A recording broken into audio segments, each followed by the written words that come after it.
ஒன்றிய அரசை கண்டித்து இன்றைக்கு இந்திய மதசார்பற்ற கூட்டணி மூலம் தமிழ்நாடெங்கும் இந்த கண்டன ஆர்ப்பாட்டம் நடைபெற்றுக் கொண்டிருக்கிறது. அதனின் ஒரு பகுதியாக இன்றைக்கு தென்காசி மேற்கு மாவட்டத்தின் சார்பில் மேற்கு ஒன்றியத்தின் சார்பில் இங்கே எழுச்சிமிகு இந்த ஆர்ப்பாட்டத்தை ஒருங்கிணைக்கக்கூடிய தலைமை ஏற்றிருக்கக்கூடிய ஆற்றல் மீது செயல்படுகிற அண்ணன் இவானொலி அவர்கள் உள்ளிட்ட அத்தனை திராவிட முன்னேற்ற கழக நிர்வாகிகளுக்கும் தோழமை அமைப்பு நிர்வாகிகளுக்கும் வருகை தந்திருக்கக்கூடிய பெரியவர்களுக்கும் நண்பர்களுக்கும் முதலில் நன்றி கலந்த வணக்கத்தை தெரிவித்துக் கொள்கிறேன். இன்றைக்கு இந்தியாவிலே அறிவிக்கப்படாத ஒரு எமர்ஜென்சி நிலவிக் கொண்டிருக்கிறது. அறிவிக்கப்படாத ஒரு நெருக்கடி நிலை நிலவிக் கொண்டிருக்கிறது. இன்னும் ஒரு படி மேலே சொல்ல போனால் அறிவிக்கப்படாத லாக்டவுன் நிலவிக் கொண்டிருக்கிறது. உங்களுக்கு எல்லாம் தெரியும், 2-3 வருஷமா கொரோனா காலத்துல லாக்டவுன் போட்டிருந்தாங்க. நம்ம அன்றாட உணவுக்கும் தண்ணிக்கும் வாழ்வாதாரத்துக்குமே இங்க உள்ள மக்கள் இந்தியா முழுக்க கஷ்டப்பட்டு இருந்தாங்க. இன்னும் அந்த நிலையை நோக்கிதான் இந்தியா இப்போது தொடர்ந்து போய்கொண்டிருக்கிறது. இந்த கேஸ் சிலிண்டர் தட்டுப்பாடு வெறும் ஆரம்பம் தான். இதை நம்ம சரியா அணுகல அப்படின்னு சொன்னா இந்த லாக்டவுன் பீரியட்ல என்னெல்லாம் நாம கஷ்டப்பட்டோமோ அந்த ஒரு நிலையை நோக்கி இந்தியா போய்கொண்டிருக்கிறது. என்ன ஒரு வித்தியாசம் அப்படின்னு சொன்னா, அன்னைக்கு லாக்டவுன் போட்டதற்கு காரணம் கண்ணுக்கு தெரியாத கொரோனா என்னும் வைரஸ் கிருமி. இன்னைக்கு அந்த நிலை தொடர்வதற்கு காரணம் கண்ணுக்கு தெரிந்த மிகப்பெரிய வைரஸா இருக்கக்கூடிய நரேந்திர மோடி அவர்கள். ஏனென்று சொன்னால் இந்தியாவில் கிட்டத்தட்ட 125 கோடி மக்களுக்கு மேல இருக்காங்க.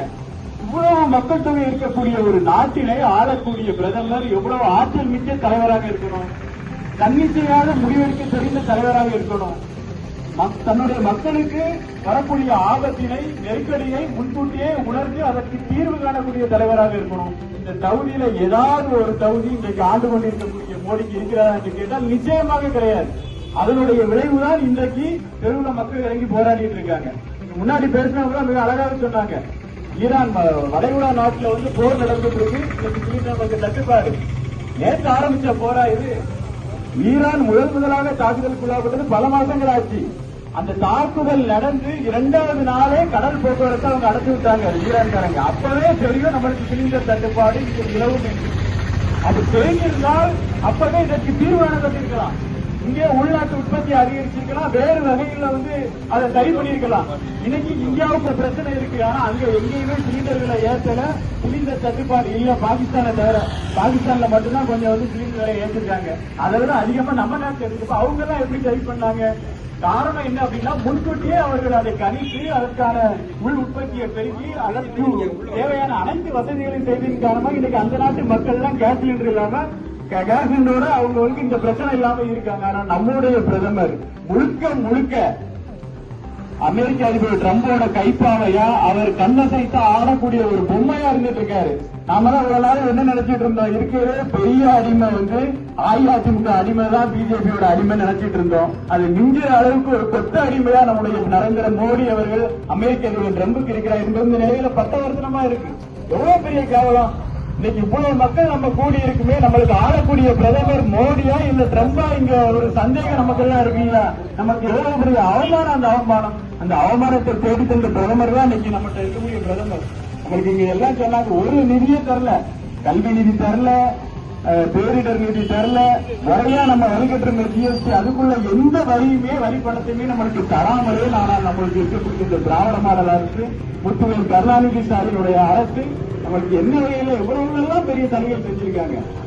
ஒண்ணு வேண்டாம், இன்னைக்கு ஒருங்கிணைந்த இந்தியாவோட வளர்ச்சி அப்படின்னு 5 ஆண்டுகள்ல நீங்க கடைசியா எடுத்து பாத்தீங்கன்னா, ஒருங்கிணைந்த இந்தியாவோட வளர்ச்சி 9.7% தான். ஆனா தமிழ்நாட்டோட வளர்ச்சி என்பது 11.19%. இத்தனை நிதியை மறுத்த பின்பும் இந்த வளர்ச்சியை தமிழ்நாடு எட்டி இருக்கிறது என்று சொன்னால் அதற்கு ஒரே காரணம் முத்துவேல் கருணாநிதி ஸ்டாலின் அவர்கள் என்பதை இந்த நேரத்தில் நம்ம பதிவு செய்ய வேண்டும். எத்தனை திட்டங்களை இங்க பல வகையில சொன்னாங்க. அதாவது இந்த 1000 ரூபாய் தாரம் அப்படின்னு சொல்லி எலெக்ஷனுக்கு முன்னாடி நம்மளுடைய தலைவர் அறிவிச்ச உடனே இங்க இருக்கக்கூடிய எதிர்கட்சிகள், ஒன்றிய கட்சிகள் எல்லாமே என்ன சொன்னாங்க, இது சாத்தியமா? இவ்வளவு பெரிய நிதி நெருக்கடி இருக்கும்போது 1000 ரூபாய் எப்படி கொடுக்க முடியும் என்று சொன்னவர்கள் இன்றைக்கு 500 ரூபாய் தரம் ஏலம் போட்டுட்டு இருக்காங்க. ஆனால் தமிழ்நாட்டு மக்களுக்கு நன்றாக தெரியும், பெண்களை செய்யக்கூடிய திராணியும் தெம்பும் நிர்வாகத்திலும் திராவிட முன்னேற்ற கழக அரசுக்கு மட்டும்தான் இருக்கிறது. அதனுடைய தலைவர் ஸ்டாலின் அவர்களுக்கு மட்டும்தான் இருக்கிறது என்பதை தமிழ்நாட்டு மக்கள் நன்றாக அறிவார்கள். ஆக தொடர்ந்து வஞ்சிக்கிற இந்த ஒன்றிய அரசை நம்ம எப்பவும் அப்புறப்படுத்தி அள்ளி தூர போட்டுருணும். அவங்க மட்டுமா அவங்க இங்க கூட்டிட்டு வந்திருக்காங்க பாருங்க. ஆக சிறந்த அடிமையா இருக்கக்கூடிய அஇஅதிமுக அரசு, அதிமுக அரசு, அண்ணா பெயரில் இருக்கக்கூடிய அரசு, அமித்ஷா பேரில் இன்றைக்கு இயங்கிக் கொண்டிருக்கிறது எவ்வளவு பெரிய கேவலம். மக்களை, தமிழ்நாட்டு மக்களை நீங்கள் ஒன்றை சரியாக நினைத்துக் கொள்ள வேண்டும். தேர்தல் அன்று நீங்கள் வாக்கு செலுத்தும் போது தமிழ்நாடு அமைதி பூங்காவாக இருக்க வேண்டும். தமிழ்நாடு எந்த ஒரு மதச்சண்டையும் ஜாதி சண்டையும் இல்லாத ஒரு நாடாக இருக்க வேண்டும் என்ற நினைப்பு உங்களுக்கு எல்லாம் இருந்தால் இந்த முறை திராவிட முன்னேற்ற கழகத்தின் தலைமையான கூட்டணியை நீங்கள் ஆதரிக்க வேண்டும் என்று கேட்டுக்கொண்டு 1967 திராவிட முன்னேற்ற கழகம் முதல் முறையாக ஆட்சிக்கு வந்துச்சு. 1975 வரைக்கும் 76 வரைக்கும் ஆட்சியில் இருந்தாங்க. 9 ஆண்டு காலம் ஆட்சியில் இருந்தாங்க. அதற்கு பிறகு 2026 வரைக்கும் தொடர்ச்சியா 10 ஆண்டுகள் இந்த மண்ணை திராவிட முன்னேற்ற கழகம் ஆளவில்லை என்ற ஒரு குறை இருந்தது. அந்த வரலாற்றை மாற்றி அமைத்து வருகின்ற 2026 சட்டமன்ற தேர்தலில் 200க்கும் மேற்பட்ட இடங்களை திராவிட முன்னேற்ற கழக தலைமையிலான கூட்டணி பெற்று மீண்டும் முதல்வர் நாட்களில் அமர்ந்திருக்கின்ற திராவிட மாடல் ஆட்சி நாயகர் முத்துவேல் கருணாநிதி அவர்களுக்கு ஸ்டாலின் அவருடைய ஆட்சி தொடரட்டும், ஸ்டாலின் தொடரட்டும், தமிழ்நாடு வெல்லட்டும், ஸ்டாலின் தொடரட்டும், தமிழ்நாடு வெல்லட்டும் என்று கூறி வாய்ப்புக்கு நன்றி கூறி முடிக்கிறேன்.